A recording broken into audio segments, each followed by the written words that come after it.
नमस्कार प्यारे साथियों, मैं अभिषेक पांडे आप सभी का स्वागत करता हूं आपके अपने YouTube चैनल वंदे मातरम 2.0 में। तो जैसा कि आप सभी लोग थंबनेल पे देख रहे होंगे, अगर थंबनेल देखकर आप आए हो तो इस बारे में मैं बाद में डिस्कस करूंगा। पहले मैं आपको बता देता हूं जो ऊपर हेड पे यहाँ पे लिखा हुआ है, क्योंकि आपका टाइम ज़्यादा नहीं होना चाहिए, क्योंकि आपके पास बस मिनिमम जो है 15 दिन बचे हुए हैं। और BSF ट्रेड्समैन का जो मैंने ये यहाँ पे जो लिखा है वो मेरे साथ भी घटना हुई है, वो सब का सब मैं बाद में डिस्कस करूँगा। पहले आपके भले के लिए मैं सोचता हूँ। तो यहाँ पे लिखा है BSF ट्रेड्समैन आपका 2023 15 दिन ऐसे पढ़ो मात्र 4 घंटे में। तो ये रियलिटी है। अगर 4 घंटे आप इतना सिलेबस और इस तरीके से पढ़ते हैं और पेपर जिस तरीके से मैं बताता हूँ, अगर आप उस तरीके से ऑनलाइन एग्ज़ाम है आपका, अगर BSF ट्रेड्समैन इससे पहले आपने दिया होगा तो वो ऑफलाइन एग्ज़ाम हुआ था, वो सबको पता है, सभी को पता है, सभी को ज्ञात है।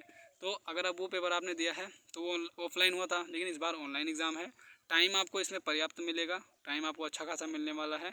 4 सेक्शन आपके रहने वाले हैं। तो कैसे आपको उसे हायर करना है, कैसे आपको उसे अचीव करना है कि चारों सेक्शन में आपको ऐसे मार्क्स आप गेन करो कि आपका जो है कट ऑफ के ऊपर आपका जो नंबर बन जाए, उसमें आपको कोई दिक्कत ना रहे बाद में कि कट ऑफ की वीडियो देखना पड़े बार बार। क्योंकि वो जब देखना पड़ता है बहुत दुख होता है कि अगर कोई बता देता है 1 नंबर ज़्यादा तो दुख होता है, कोई 1 नंबर कम बता देता है तो वही सुख हो जाता है। तो वो सब देखने का मतलब ना रह जाए, तो उसके लिए मैं पूरा डिटेल में क्राइटेरिया आपको बताने वाला हूँ, क्या क्या आपको फॉलो करना है। तो यहाँ पे 15 दिन में, क्योंकि आज आपका 12 तारीख हो गई है, ये है आपको पता 12 अगस्त, और आपका जो एग्ज़ाम होने वाला है वो 28 अगस्त है। ये आपको पता चल गया होगा, क्योंकि ऑफिशियल नोटिस BSF की तरफ से आपके ऑफिशियल वेबसाइट पे इशू कर दी गई है, वहाँ पे देख लेना आपके। नहीं तो मैं अगर नहीं देखा आपने तो मैं अपना टेलीग्राम चैनल का लिंक इस वीडियो के डिस्क्रिप्शन में डाल दूंगा, वहाँ से आप ऑफिशियल नोटिस आप पढ़ लेना। तो 28 अगस्त को आपका जो एग्ज़ाम है कंडक्ट होने वाला है BSF ट्रेड्समैन, जिसकी अलग अलग पोस्ट थी और वैकेंसी जो निकाली गई थी अभी फरवरी 2023 में आपकी वैकेंसी भी देखने को आपको मिली थी।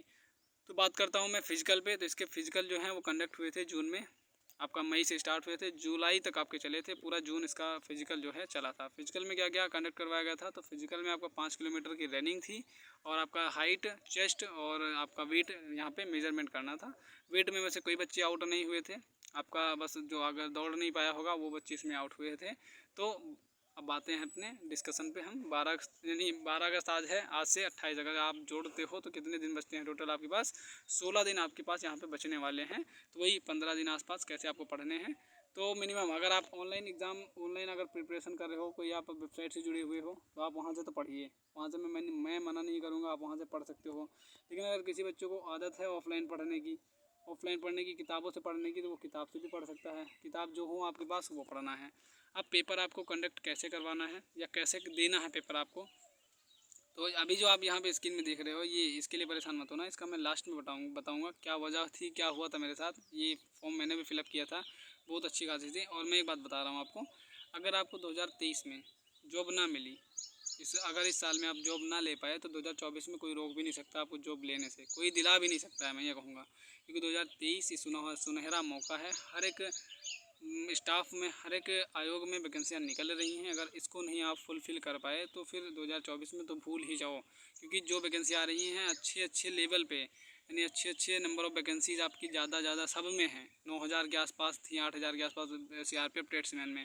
तो वैकेंसियाँ भी अच्छे खासे लेवल पे इसी 2023 में निकलने वाली हैं, क्योंकि आपको भी पता होगा इलेक्शन का टाइम है, तो सब कुछ इसी में होगा। अगर इसमें आप नहीं ले पाए तो फिर बहुत बुरा होगा आपके लिए। आप फिर आगे 2024 में शायद इससे ज़्यादा दोगुनी मेहनत करनी पड़ेगी, क्योंकि उसमें नंबर ऑफ़ जो कैंडिडेट्स होंगे वो ज़्यादा हो जाएंगे, कंपटीशन लेवल भी आपका अप हो जाएगा। तो हम आगे चर्चा करते हैं। आपका जो मैथमेटिक्स है, GK GS है, रीजनिंग है, हिंदी या इंग्लिश है। तो अगर मैं मैथमेटिक्स की बात करूं, तो मैं हर वीडियोज़ में कहता हूं कि मैथमेटिक्स का आपका जो सिलेबस है वो लिमिटेड है। क्या है? लिमिटेड में बात करूँगा, यहाँ पे लिमिटेड है आपका जो हर सिलेबस है। तो मैथ अगर आपने कहीं से भी मतलब पढ़ रखा है, सारे चैप्टर अगर आपने पढ़ रखे हैं, वो आ गया रेशियो, प्रोपोर्शन हो गया, मेन जो आपके चैप्टर होते हैं कंपाउंड इंटरेस्ट, सिंपल इंटरेस्ट से लेकर और लाभ हानि, प्रॉफिट एंड लॉस से, परसेंटेज से आपके क्वेश्चन देखने को मिलते हैं, और नंबर सिस्टम से लगभग मैक्सिमम नंबर ऑफ क्वेश्चन यहाँ पे आपको देखने को मिलते हैं। क्योंकि नंबर सिस्टम पहला चैप्टर है, तो सब में कवर कर होता रहता है। वो आपका प्रॉफिट एंड लॉस में नंबर सिस्टम का क्वेश्चन पूछ लिया जाता है, बच्चों को पता ही नहीं चलता है कि नंबर सिस्टम का क्वेश्चन प्रॉफिट एंड लॉस में भी आया था। तो अगर नंबर मतलब 25 क्वेश्चन हैं आपके इसमें, मैथमेटिक्स में आपके 25 टोटल यहाँ पे क्वेश्चन रहने वाले हैं। तो अगर मैथमेटिक्स आपको कवर करना है तो आपको क्या करना पड़ेगा कि मैथमेटिक्स जितना आपने पढ़ा है उतना लिमिटेड सीट उसे पढ़ते रहो। अब जो है, अब आपको पढ़ाई नहीं करना है, रिवीजन करना है।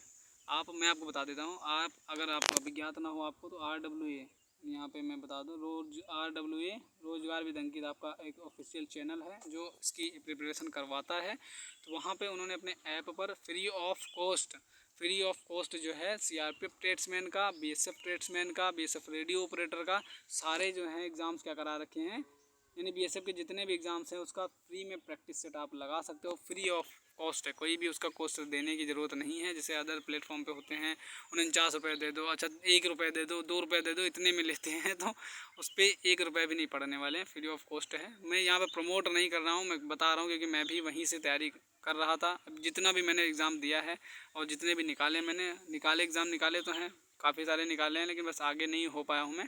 तो वहीं से मैंने तैयारी की थी, वहीं पे मैंने प्रैक्टिस सेट लगाए थे, और वो एकदम डिट्टो होता है। ये नहीं होता कि आप पैसे वाला ख़रीदोगे तो उसमें कुछ दूसरे क्वेश्चन रहेंगे और बिना पैसे वालों का उसमें कोई दूसरा क्वेश्चन रहेगा। तो ये रही मैथ की बात। मैथ में हमने क्या कहा, अब वो 25 क्वेश्चन आपके आते हैं। अब उसमें से अगर 2-3 क्वेश्चन देखे जाएंगे, यानी 2-3 क्वेश्चन की मैं बात करूँ, मॉडरेट आपका रहने वाला है, 2-3 क्वेश्चन आपको मॉडरेट रहने वाला है। और कुछ बच्चे ये गलतियाँ करते हैं कि मैथ को सबसे लास्ट प्रेफरेंस देते हैं, जो कि सबसे बड़ी गलती होती है, सबसे बड़ी भूल होती है।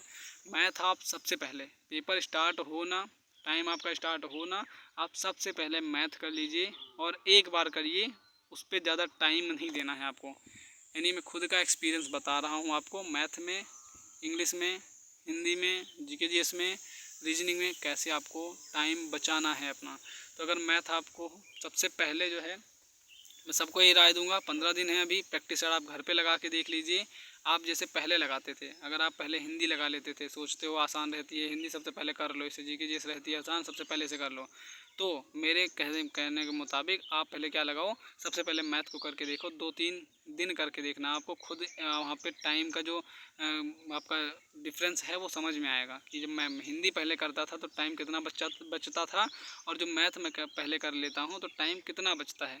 और कॉन्फिडेंस आपका वहाँ पे दोनों में आप देखना आपका कॉन्फिडेंस कितना रहता है। तो आप पहले मैथ को टिक कर लेना, उसके बाद अदर सब्जेक्ट पे आगे बढ़ना। होता क्या है कि मैथ में अगर आपका कुछ भी टफ़ पूछा हुआ है, 2-3 क्वेश्चन आपके टफ़ पूछे हैं, होता ये है, जैसे अब ये मैं नहीं कह रहा हूँ कि 25 क्वेश्चन बनेंगे तो सीरियल वाइज बनते हैं, जो सभी लोग कहते हैं कि 25 क्वेश्चन में से आउट ऑफ 25 में से 3 आपका टफ रहता है, बाकी सारे मतलब 10-12 मॉडरेट रहते हैं और एकदम ईजी रहता है। तो ये थोड़ी ना होता है कि एकदम सीरियल वाइज वो लगातार करके रखेंगे। ये हो सकता है जो आपके टफ़ क्वेश्चंस जो हैं वो सबसे पहले रख दिया जाए। टफ क्वेश्चन जो सीरीज़ है वो 3 क्वेश्चन हमने पहले रख दिए, तो बच्चों को जो तैयारी किए हैं उनको तुरंत घबराहट हो जाएगी, क्योंकि मैथ में तो लेवल हार्ड बना रखा है, पेपर हार्ड बना रखा है। तो 3 क्वेश्चन हार्ड देखने के बजाय, मतलब उन्होंने देख लिया 3 क्वेश्चन हार्ड देख लिया, उसके बाद आगे जैसे बढ़ेंगे जो आसान क्वेश्चन मॉडरेट वाला रहेगा वो भी कहीं ना कहीं उनके माइंड जो है उनको पढ़ा देगा कि आपका ये भी क्वेश्चन आपको टफ दिया गया है। वो भी नहीं लगा पाते हैं, लगाते हैं तो गलत लगा देते हैं, एक बार में ये आंसर आ जाता है तो वो गलत आ जाता है, और गलत आपका ऑप्शन भी दिख जाता है, उस पर टिक करके चले आते हैं। यहाँ पे जब आते हैं देखते हैं तो वहाँ पे आपका गड़बड़ी हो जाती है कि कैसे हमने लगाया ये वाला क्वेश्चन, लग गया ये वाला क्वेश्चन। तो ये होता है, तो आपको ये सब परेशान नहीं होना है। मैथ का मैं कह रहा हूँ, अगर पहला टफ आता है रहने दो, नहीं लग रहा है छोड़ दो, पढ़ लो। अगर दिमाग ये कहता है कि लग जाएगा तो तुरंत लगाओ, अगर दिमाग आपका थोड़ा सा भी कहता है कि नहीं इसे बाद में कर लेंगे तो छोड़ दो तुरंत। आप पहला क्वेश्चन पढ़ो, आगे बढ़ो, दूसरा क्वेश्चन पढ़ने के बाद आगे बढ़ जाओ, तीसरा पढ़ो तब भी आगे बढ़ो। नहीं लग रहा कोई बात नहीं, उसे परेशान होने की ज़रूरत नहीं है कि 3 क्वेश्चन में लग ही नहीं पाए हैं, तो 3 क्वेश्चन नहीं लग पाए आगे बढ़ो। चौथा, पाँचवा, छठवा, सातवां, मान लो 10 क्वेश्चन आपसे नहीं लग पाए हैं, तब भी डीमोटिवेट नहीं होना है, क्योंकि सबसे बड़ा जो टाइम मैनेजमेंट होता है, मैंने एयरफोर्स का पेपर दिया है, आपके लिए तो पर्याप्त टाइम है, 2 घंटे आपको दिए जा रहे हैं। मैंने एयरफोर्स का पेपर दिया है, 2 बार निकाला है, भले मैं फिजिकल और फेज़ 2 जो है इसी SRT PRT ये नहीं निकाल पाया हूँ, लेकिन 2 बार जो एग्ज़ाम्स हैं वो मैंने टाइम मैनेजमेंट सीखा है उसमें। एयरफोर्स के एग्ज़ाम में मैंने टाइम मैनेजमेंट सीखा है कि मैथ, टेक्निकल मैथ रहती है, कितनी कैलकुलेटिव रहती है आपको भी पता होगा, क्योंकि BSF के कैंडिडेट हो, रेडियो ऑपरेटर और रेडियो मैकेनिक आपने फिलअप किया है। तो वहाँ पे मतलब 25 क्वेश्चन को 20 मिनट में दिया जाता है करने को, और मैथ का क्वेश्चन कैलकुलेटिव आ जाता है, तो आपका एक्सपीरियंस वहाँ पे मायने रखता है। एक्सपीरियंस नहीं मायने रखता है तो क्वेश्चन एक लगाते लगाते तो 5 मिनट बीत जाएगा, लगा पता ही नहीं लगेगा, क्वेश्चन लगा भी नहीं, इतना बड़ा क्वेश्चन हो गया, 5 मिनट बीत गए, क्वेश्चन भी नहीं आया, आंसर भी नहीं आया, आगे बढ़ो, चलो छोड़ दो। तो उसमें टाइम देने का क्या मतलब है, क्या मतलब उसमें टाइम देने का। तो वही कह रहा हूँ मैं कि आपको ये 2 घंटे इसमें पर्याप्त मिलेंगे। इसमें कोई सेक्शनल टाइम नहीं दिया जाएगा कि अलग अलग सब्जेक्ट के लिए अलग अलग टाइम दिया जाएगा। आपको कुछ भी करना हो सब आप एक साथ कर सकते हो। तो सबसे पहले आपको मैथ को टाइम देना है। अगर पहला क्वेश्चन, दूसरा, तीसरा, तो मान लो 10 क्वेश्चन आपको नहीं आते हैं, कोई बात नहीं, डीमोटिवेट आपको नहीं होना है, आगे बढ़ना है। 11th 12th क्वेश्चन आपसे लगना चालू हो जाएगा। लेकिन अगर वहीं पे आप डीमोटिवेट हो गए तो आपसे जो क्वेश्चन पीछे छोड़ के आए हो या आगे वाले भी छूटते चले जाएंगे। तो मेन जो पेपर में खेल होता है वो प्रेशर होता है दिमाग पे कि पेपर बहुत बड़ी बात होती है, निकल गया तो बहुत अच्छी होगी।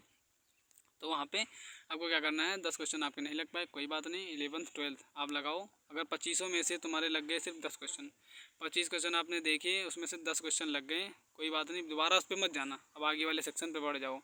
आगे अब आपको जो करना है, अब मैथ कर लिया, उसके बाद आप रीजनिंग को प्रेफरेंस दे दो, रीजनिंग कर लो क्योंकि कैलकुलेटिव वो भी होती है। रीजनिंग में पक्का भरोसा है मुझे, आप 25 आउट ऑफ 25 कर ले जाओगे। और ये मत सोचना कि मैथ का नहीं हुआ तो रीजनिंग मुझे ख़राब कर देनी है, वो कभी मत सोचना, दिमाग पे कभी प्रेशर पड़ने मत देना कि मैथ मेरा 10 ही हो पाया है, रीजनिंग में 25 क्वेश्चन कर लूँगा, फ़ायदा क्या मिलेगा, बढ़ेगा नहीं, ऐसा भी दिमाग में आता है कि रीजनिंग मान लो मैं पूरा पूरा कर लूँ, मैथ में कर ही नहीं पाया तो या क्या मतलब निकलने वाला है, कुछ बच्चे ये भी सोचते हैं। तो वो मत सोचना। अभी बाद में मैं ऐसा आइडिया बताऊंगा, ऐसा चीज़ बताऊंगा आपको कि आप जब करोगे ना घर पे, आप प्रैक्टिस सेट लगाओगे और जब उसको फॉलो करोगे तो आप देखना कि आपका कॉन्फिडेंस लेवल और आपके जो एक दो क्वेश्चन, नंबर ऑफ़ क्वेश्चन हैं वो बढ़ने वाले हैं। तो रीजनिंग आपको मतलब पूरा कंप्लीट कर देना है। 25 में से पहली बार आपको चलो 20 लगते हैं, कोई बात नहीं, पूरा देख लिया आपने, आगे बढ़ चलो। अब आपका आ गया जीके जीएस। जीके जीएस आपने देख लिया, उसमें उसमें तो कोई कैलकुलेशन है नहीं, करनी नहीं, जो आ रहा है ठीक है, जो नहीं आ रहा है छोड़ दो उसे, करते चले जाओ उसे। आप मान लो 25 में से आपने जीके जीएस कर लिया, उसके बाद आप बढ़ गए हिंदी या आपका इंग्लिश, जो चॉइस होगी आपकी वो करने हैं। हिंदी इंग्लिश में से आपने कुछ भी किया, 1 लीनियर क्वेश्चन है, देख के आंसर आ जाएगा, आया तो ठीक, नहीं आया तो कोई बात नहीं, आगे बढ़ लो, बाद में उस पर टाइम देंगे। हो गया पूरा ना। अब पूरा पेपर आपका ख़त्म हो गया। इतना करने में ना, आप अगर घर पे प्रैक्टिस किए हो, आप इतना कर लोगे तो आपका जो ये कम से कम 55 या 52 मिनट के आसपास, मैं अपना खुद का रिव्यू देता हूँ, 53 मिनट में आपका ये क्वेश्चन पूरा पेपर ख़त्म कर दोगे आप। अगर अब जो मैंने बताया इस चीज़ को फॉलो करके आप चलते हो, तो मैंने खुद लगभग एग्ज़ाम्स दिए हैं, लगभग एग्ज़ाम का टेस्ट मैंने लगाया है, तो 53 या 52 मिनट में मैंने पूरा पेपर ख़त्म कर दिया, वो भी अच्छे से पढ़ के। उसमें जो जो नहीं पता है क्वेश्चन उसको अलग रख के, जो जो पता थे उसको मैंने किया, और 52 मिनट में, 53 मिनट में मैंने पूरा पेपर जो है हल करके रख दिया है। अब आपके पास बचे कितने, 1 आवर और आपके 7 मिनट, 1 घंटा 7 मिनट अभी भी आपके पास बचा है। लेकिन अब हमें उस फोकस से नहीं करना है एग्ज़ाम, अब हमें सिर्फ आराम से फिर जाओ मैथ पे। दोबारा अभी 4 सेक्शन कंप्लीट करके फिर मैथ पे जाओगे ना, तो 100% श्योर होगे, मैं कहता हूँ कि माइंड की जो कैपेबिलिटी होती है कि वो अगर एक सवाल को एक बार में नहीं लगा पाया है, और आप अगर पढ़े हो उसे, कहीं पर भी पढ़े हो, भूल गए हो बाई चांस, तो माइंड अगर एक बार में आपका सवाल नहीं लगा पाया है, उसको 5 मिनट का रिलैक्स दो। 5 मिनट का जब समय दोगे, 10 मिनट का समय दोगे, दोबारा से आप उसी क्वेश्चन को देखोगे, तो माइंड आपका इतना कैपेबल रहेगा कि उस क्वेश्चन को टैकल करने के लिए वो तैयार रह जाएगा। और दोबारी बार जब आप क्वेश्चन को देखोगे ना, 100% श्योर होकर कहता हूँ मैं, उस क्वेश्चन का आंसर आपका आएगा तो आएगा ही आएगा। आप दोबारा से जब मैथ को रिवीजन करके तौर पे, यानी आपने पूरा पेपर सोल्व कर लिया, फिर मैथ पे आपको आना है। मैथ ये मत करना कि इंग्लिश आप हिंदी सॉल्व कर रहे हो वहीं से दोबारा शुरुआत कर दो, क्योंकि हिंदी आपने जस्ट अभी पढ़ा है, माइंड को कोई रिलैक्स नहीं मिला है कि हिंदी पढ़ के अभी आए हैं, माइंड को पता है कि अभी अभी तुरंत यहाँ पे काम हो रहा है, तो माइंड को वो नहीं पता है। तो तुरंत आपको क्या करना है, हिंदी नहीं पढ़ना है। हिंदी में आपको मतलब 25 में से आप 20 कर पाए, 5 नहीं कर पाए, तो ये मत सोचना लो दोबारा से 5 वालों को फिर से देख लूँ मैं, उसको छोड़ देना है। फिर आपको घूम के पहले वाले सेक्शन पे आना है जहाँ पे आपका मैथ था, जो आपने पहले टैकल किया था। तो पहले पे आओगे सेक्शन पे, तो फिर आपका मैथ का खुल जाएगा, आप क्वेश्चन पढ़ोगे। जो क्वेश्चन आपको नहीं आ रहा था, मैंने पिछली बार क्या कहा, 25 में से आपने अगर 10 क्वेश्चन किए होंगे तो उसमें से आपका बचेगा कितना, 25 में से आपने 10 क्वेश्चन किए, बचा 15। इस बार आप 5 या 8 क्वेश्चन फिर आप गेन करके जाओगे, यानी उस बार 10 लगाया था आपने, इस बार आप 18 क्वेश्चन लगा के जाओगे। ये 100% श्योर मेरे साथ हुआ है भाई, मैं प्रैक्टिस सेट लगाता था, ऐसे ही लगाता था। ये होता है, दोबारा माइंड को रिलैक्स करने का टाइम दिया जाता है, क्योंकि जो पढ़े हो उसको याद करना भी ज़रूरी रहता है। तो जैसे आप पीछे आओगे घूम के, तो तुरंत आपको फिर देखोगे आप 10 क्वेश्चन से आपके जो हैं वो 8 क्वेश्चन और बढ़ जाएंगे, टोटल आपके 18 क्वेश्चन कंप्लीट हो जाएंगे मैथ के। फिर आगे बढ़ना है। मैं जो रीजनिंग में हमने छोड़ रखा था, 20 मान लो कर रखा था, उसके बाद हमने 5 क्वेश्चन छोड़े थे रीजनिंग में। जब दोबारा आप उसे देखोगे 5 क्वेश्चन आपको पूरा लग जाएंगे, अगर वो टफ नहीं रीजनिंग पूछी गई तो आपके जो 25 आउट ऑफ 25 जो रीजनिंग है वो पूरा आप लगा लोगे। ये मैं कॉन्फिडेंस से कहता हूँ। कि 25 आउट ऑफ 25 आप रीजनिंग में लगा ले जाओगे। उसके बाद फिर आगे जीके जीएस पे देखो, आ रहा है तो ठीक, नहीं आगे बढ़ चलो। हिंदी में देखना है आपको, आ रहा है तो ठीक है, नहीं आगे बढ़ चलो। आगे अब लगा लो हिंदी और इंग्लिश को। इसमें आपका करने में फिर आपका 15-20 मिनट लग गया, कोई बात नहीं। आप 52 मिनट में पूरा पेपर सबमिट कर चुके थे, मतलब सबमिट नहीं, मतलब पूरा पेपर जो कंप्लीट कर चुके थे 52 या 53 मिनट में। अब इसमें फिर और क्या लग गए, 20 मिनट और लग गए। चलो यहाँ पे मैं लिख देता हूँ, 20 मिनट और लग गए, तो 2 5 2 7, यानी 1 घंटा आपको 12 मिनट, 1 घंटा 12 मिनट आपका खर्च हो गया ना। अब टोटल आपके 2 घंटे थे, 1 घंटे आपका यहाँ पे 12 मिनट, 120 मिनट थे आपके। और यहाँ पे कितना 72 जो मिनट है वो आपका ख़त्म हो चुका है। बचे कितने, 10 में से 2 गए 8, और इधर 11 में से 7 के 4, 48 मिनट अभी आपके पास और बचे हैं। अब इसमें आपको पता है रिलैक्स होके माइंड को इतना आराम देना है। आराम मत देने लगना कि बैठ के सोचने लगना, कुछ नहीं। इतना करने के बाद माइंड को एकदम, आपका माइंड एकदम रिलैक्स हो जाएगा। फिर से आपको फिर आप जो सेक्शन आपको ओपन करना है, हिंदी पढ़ना है हिंदी पढ़ो, रीजनिंग पढ़ना है रीजनिंग पढ़ो, और जीके जीएस करना है जीके जीएस करो, मैथ करना है फिर से मैथ कर डालो। जो आपके 7 क्वेश्चन भी बचे हैं ना मैथ में, उस पर आप टाइम दे दो। वो टफ हैं तो कोई बात नहीं, टाइम दो उस पर, आराम से टाइम दो। अब आपका 48 मिनट है। अब आपको कोई ये नहीं पता, मतलब डर है कि हमने क्वेश्चन कभी अटैम्प्ट ही नहीं किए हैं, या ये नहीं है। आपको इतना कॉन्फिडेंस हो जाएगा, मैंने पेपर को 2 बार पूरा देख लिया है, 2 बार मैंने पेपर को पूरा देख लिया है। आपको 48 मिनट में कोई भी सेक्शन ओपन करके आप वहाँ पे देख सकते हो आराम से, इजीली से। दोबारा आप लौटोगे, फिर से आपके क्वेश्चन रिपीट होते जाएंगे, आप आसानी से क्वेश्चन को कंप्लीट कर लोगे। अब ये था आपका पेपर, आपको कैसे अटेम्प्ट करना है। यानी आपके टोटल 100 क्वेश्चन होते हैं। आप जब इसमें से देखोगे तो आपका जो फाइनल में रहेगा ना, उसमें कोई ये नहीं बचेगा कि कट ऑफ की वीडियो बार बार देखनी पड़े, कितनी कट ऑफ जाएगी या कितना होगा, ये सब ऐसा वगैरह, ये सब आपको चेक करने की ज़रूरत नहीं पड़ेगी। नौबत भी नहीं आएगी कि यहाँ पे मतलब ये चेक करने का डर रहे कि क्या कट ऑफ इतनी जाएगी। तो आपने इतना कर लिया, तो मैं इतना श्योर होकर कहता हूँ कि अगर आप पढ़े हो तो मैथ में 25 आउट ऑफ 25 करते हैं बच्चे, रीजनिंग 25 आउट ऑफ 25 करते हैं बच्चे। निगेटिव मार्किंग शायद ना हो, ये मुझे भी क्लियर नहीं पता है, शायद हाँ ट्रेड्समैन का था, no negative marking CRPF tradesman में थी, इसमें अभी मैं वो नहीं शायद। अगर नहीं है निगेटिव मार्किंग तो आपको पूरे क्वेश्चन अटेम्प्ट करने हैं। अगर है भी तो 0.25 की होगी। तो जब इतना आप कर लोगे, मैथ में 18 क्वेश्चन भाई अगर आपसे हो गए ना, तो आप कितनों बच्चों को पीछे छोड़ोगे, क्योंकि सबसे 18 नहीं हो पाते, 20 के आसपास नहीं हो पाते। मैथ में 12-15 का मतलब एवरेज होता है, इतना हो पाता है, सबसे नहीं हो पाता। तो आप 20 कर लिए, बहुत अच्छा कर लिया। मैथ में 20 और रीजनिंग में 25 आउट ऑफ 25। जीके जीएस में आपने 15 कर लिए, 15 तो मुश्किल है क्योंकि जीके जीएस आपका ब्रॉड होता है, तो 15 में 10 कर लिया आपने, 25 उधर हो गए और 20 इधर हो गए, 45 45 10 55, और 55 हिंदी आपको 20 में से 25 में से 25 आउट ऑफ 25 करनी है। इतना प्रैक्टिस आपको करना है, क्योंकि ट्रेड्समैन का होगा बेसिकली हिंदी जो होगा जनरल लैंग्वेज वाली पूछी जाएगी, उतना टफ नहीं पूछा जाएगा। 25 आउट ऑफ 25 आप कितने हो गए आपके, मैंने कितने नंबर बताए थे, हाँ आपके 65 बने थे, 65 और 25 जोड़ लो तो 5 5 10 हासिल 1 6 2 8 1 9, 90 नंबर तो बन रहे हैं आपके। 90 नंबर बने, बचा कौन सा आपका सेक्शन, नहीं 7 वो बचा है। कितने बने, 20 55 बने थे, हाँ 55 बने थे आपका यहाँ पे, और आप 25 इसको जोड़ लोगे तो कितना बन जाएगा, 5 5 10 5 2 7 1 8 8 आपके यहाँ पे 80 क्वेश्चन आपके टोटल कंप्लीट हो जाएंगे। जो आपको क्या पता है, जो आपके सिक्योर हैं, सिक्योर यानी कि उतने आपके बच्चे अच्छे नंबर हैं जो आपने अभी देख करके किया है। तो ये था आपका पूरा क्राइटेरिया। आप 100 में से 80 मार्क्स यहाँ पे गेन कर जाओगे, उसके बाद नॉर्मलाइज होगा, उसमें बढ़ जाएंगे आपके नंबर। अगर नेगेटिव मार्किंग नहीं हुई तो 20 पूरा कर देना है। अगर नेगेटिव मार्किंग हुई तो कोई बात 48 मिनट में इन्हीं 20 क्वेश्चन पे इतना ध्यान दे देना है, जितना आप पढ़े हो पूरी ज़िंदगी अपना, मतलब अभी तक जितना पढ़े हो सारा दिमाग इसमें लगा देना।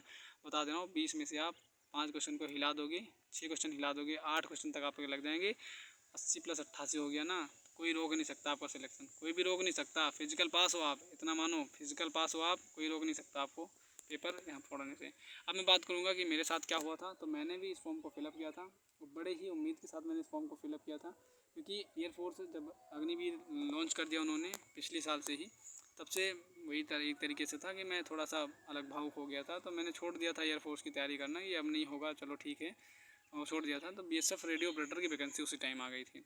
तो उसमें भी वही सेम सब्जेक्ट उठा के पूछ लिया था कि टेक्निकल मैथ था, टेक्निकल फिजिक्स थी और केमिस्ट्री हमें पढ़नी थी। तो ये सब्जेक्ट मुझे बहुत अच्छा लगता था, क्योंकि टेक्निकल मैथ मेरी अच्छी भी है, अच्छी लेवल पे अच्छी है, कहने का मतलब है। तो मैंने उसको एग्ज़ाम को प्रेफरेंस इसमें दे दिया कि परमानेंट जॉब है तो ये वैकेंसी बढ़िया रहेगी। तो पहले मैंने पेपर उसका दिया, तो अच्छे खासे नंबर उसमें भी थे मेरे, लेकिन वो दौड़ में मैं आउट हो गया था, वहाँ पे दौड़ ही नहीं पाया था मैं। वो वजह थी क्योंकि शायद हल्का फुल्का मैंने बहुत ले लिया था ना, कि दौड़ने ही नहीं जाता था, 1600 मीटर नहीं लग पाए थे मुझसे, तो ये वजह हुई थी। तो आपका इस फॉर्म को मैंने भी फिलअप किया था छोड़ने के बाद, यानी टेक्निकल मैथ। और ये नहीं है कि टेक्निकल मेरा तैयार है तो ये नहीं तैयार है, इसको भी मैंने अच्छी विधिवत पढ़ा था। जब बीच में एक मतलब एयरफोर्स मैंने अग्निवीर लॉन्च किया था, तो उसके बाद मौका ही मौका था मेरे पास, मैंने कहा छोड़ो अब टेक्निकल, नॉन टेक्निकल पढ़ते हैं चलो। तो नॉन टेक्निकल मैंने पढ़ना स्टार्ट कर दिया था। और पहले से ही मैं जब पहले मैं कोचिंग ज्वाइन करने गया था, लखनऊ गया था मैं यूपी से बिलोंग करता हूँ, अयोध्या से। तो मैं लखनऊ गया था, तो लखनऊ में मैंने एसएससी की कोचिंग ज्वाइन कर ली थी। 4 महीने मैंने झोंक की पढ़ाई की थी। वो 12th पास आउट से ना, जैसे मैं 12वां पास हुआ था, तो मैंने झोंक की पढ़ाई की थी एसएससी के लिए। तो जीके जीएस और मैथमेटिक्स जो है नॉन टेक्निकल, मैथ तो मेरी अच्छी थी वैसे भी, तो एवरेज वगैरह सब टेक्निकल से ही पूछ ले जाते हैं कुछ। अगर आप टेक्निकल पढ़ोगे तो नॉन टेक्निकल मैथ का कुछ चीज़ें आपको ऐसे समझ में आ जाएंगी जो आप सोचोगे वहीं से दी, वही उसी की देन है ये। तो इस वजह से मैंने अपना सिलेबस तैयार किया था। अब मैं बताता हूँ मेरे साथ हुआ क्या था। तो मेरा फिजिकल था 26 मई को, ये था आपका 26 मई। अब अगर यहाँ तो कोई बच्चा रुका है तो ध्यान से सुनना, 26 मई को मेरा फिजिकल था और 21 मई को मैं एक निमंत्रण में जा रहा था। तो वहाँ पे एक मतलब बाइक वाले ने ला के ठोक दिया था, तो मैं इस साइड में बैठा था, तो ये मेरा पैर है और फ्रैक्चर हो गया था। मैं फ्रैक्चर नहीं हो गया था, थोड़ा सा इसमें मतलब कोई दिक्कत तो नहीं आई थी, सूजन आ गई थी बस। और 21 मई को क्या था मेरा, मतलब वही मैं निमंत्रण गया था, उससे लौट रहा था। 26 मई को मेरा फिजिकल था, वो भी वहीं आपका कोई वहाँ से बिलोंग करता हो तो बताना, दिल्ली नजफगढ़ से। दिल्ली नजफगढ़ जो है वहाँ पे मेरा फिजिकल हुआ, नजफगढ़ ये था। लेकिन मैं जा नहीं पाया क्योंकि 21 को मुझे चोट लगी थी। और आगे फिर मैं मतलब 21 को चोट लगी तो मैंने सोचा नॉर्मल है, कोई दिक्कत नहीं होगी। लेकिन उसके बाद जो है ये सुबह तक इतना फूल गया था कि मुझे चलने में प्रॉब्लम हो रही थी, मैं चल ही नहीं पा रहा था। और मैं बताऊँ कि आपको 5 किलोमीटर की रनिंग ना मैंने इतने अच्छे से तैयार की थी कि मेरे 20 मिनट लगते थे, ज़्यादा लगते थे वो भी लोगों से जो बच्चों से लगते हैं।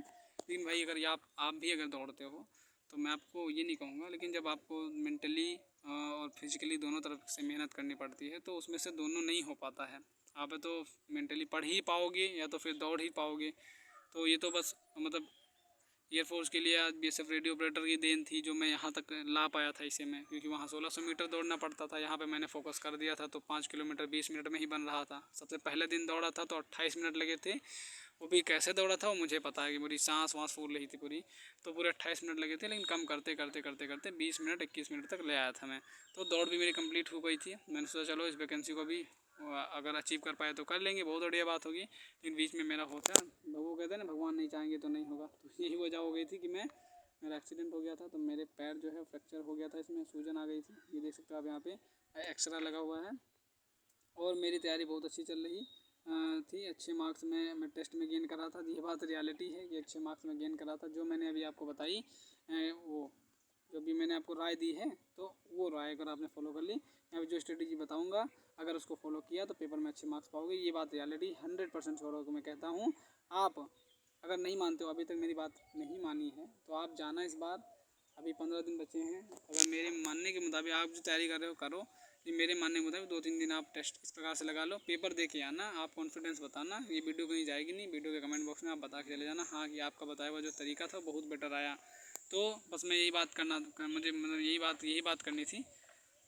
तो ये था पूरा का पूरा सिलेक्शन प्रोसेस। तो चोट लग गई थी भाई मुझे और मैं हो नहीं पाया हूँ, तो दौड़ने ही नहीं, फिजिकल देने नहीं जा पाया। तो आज जो अभी डेट आई थी, तो मुझे देख के भाई कल ही आई डेट, आज मैंने देखा, तो वो देखने के बाद मुझे थोड़ा सा नर्वसनेस हो गई कि यार दे पाता शायद, तो या उस दिन मैं निमंत्रण नहीं जाता तो शायद हो पाता आज, तो वो भी नहीं हो पाया था। चलो कोई बात नहीं, उसके लिए जो भी होगा भगवान के ऊपर है। कोई अगर होगा तो निकालेंगे दूसरी वैकेंसी। लेकिन हाँ, वो जो मैं कह रहा था 2023 में, क्योंकि वैकेंसी इंपॉर्टेंट है भाई। 2023 में इतनी वैकेंसियाँ निकल रही हैं, अगर नहीं ले पाए जॉब तो फिर बहुत बड़ी प्रॉब्लम हो जाएगी। अगर जॉब नहीं ले पाए तो प्रॉब्लम बहुत बड़ी हो जाएगी, तो आपको इसी में ले लेना है। सो इतना बताने के लिए मैं आया था। तो अगर आप लास्ट तक टिके हो तो कैसा लगा एक्सपीरियंस, अपना ओपिनियन कमेंट बॉक्स में दे के जाना। मिलता हूँ किसी नेक्स्ट वीडियो में नेक्स्ट अपडेट के साथ। तब तक के लिए आप सुखी रहिए, जहाँ रहिए सुखी रहिए। तब तक के लिए जय हिंद एंड जय भारत।